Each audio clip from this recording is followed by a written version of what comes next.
One of the chief criticisms I've heard many, many times about trade deficits is that they leave the United States in a weakened position with regard to its own manufacturing, its own wealth creation. It leaves the United States somehow more helpless.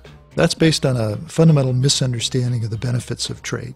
Trade isn't just about exporting as much as you can and grudgingly accepting imports. Imports make our lives better every day. First, as consumers, every time you go shopping, there's more choice, prices are lower, and when we're all concerned about rising prices for energy and food, trade competition is one of the good things going for consumers. But would changing NAFTA bring back jobs to places like Ohio? Some trade analysts say not necessarily. The problems in Youngstown, Ohio, and other places like that go back decades before NAFTA. It's part of a structural shift of the U.S. economy away from heavy industry to more light manufacturing to services and higher-end services. So it's a cruel illusion to say if we just go in and tinker with NAFTA, there'll be some kind of industrial renaissance. Well, he's shown that he can be open to trade on things like Cuba. I mean, a lot of Democratic candidates seem to somehow make a special exception for Cuba, and for some reason it seems to all fall apart when you apply that to other countries, especially if they're not small communist countries. Main differences between McCain and Obama. And Daniel Griswold, I want to start with you on John McCain. First of all, how would you explain his overall position on trade? He is strongly and unapologetically in favor of free trade, and his record supports that. He has supported all major trade agreements from NAFTA to CAFTA to the recent agreements with Peru and other countries, and he really believes it. It's not a political calculation with him.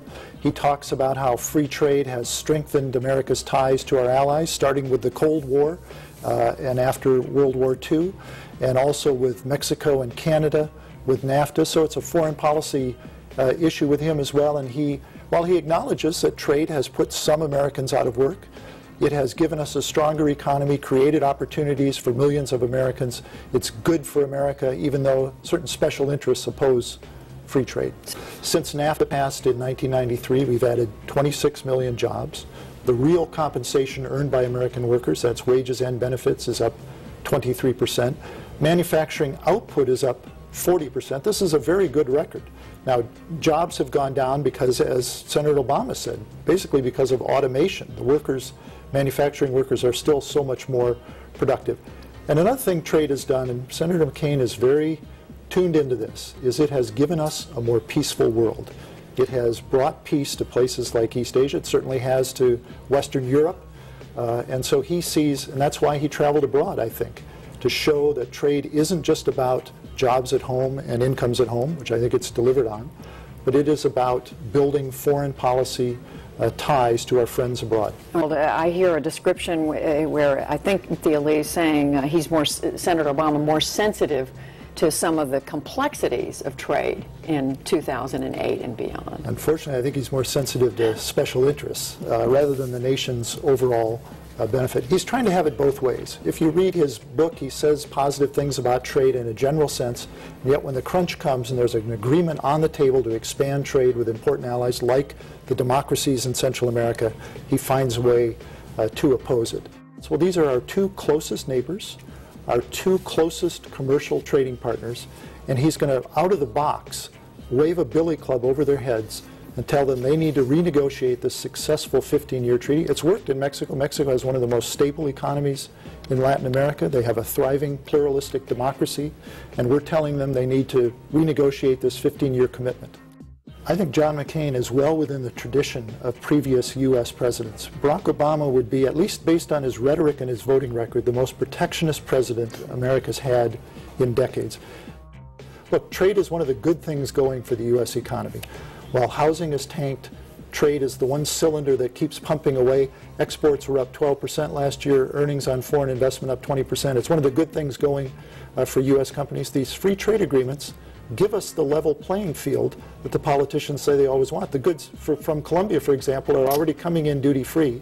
The agreement would lower those and make it a two-way proposition.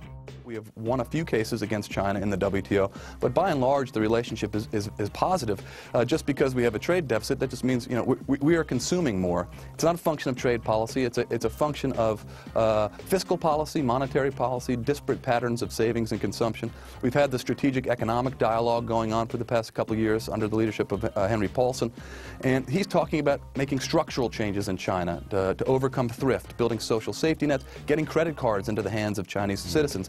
Those kinds of things will help to balance things out. The problem with the trade deficit, or relying on the trade deficit as an indicator, is that only about somewhere between 35% and 50% of the imports, U.S. imports from China, are actually Chinese value added. You know, China constitutes kind of an assembly, final assembly plant. So the imports come in, they're stamped as made in China, but in fact, most of the components are made elsewhere. So it's a lopsided way to look at the trade account with China.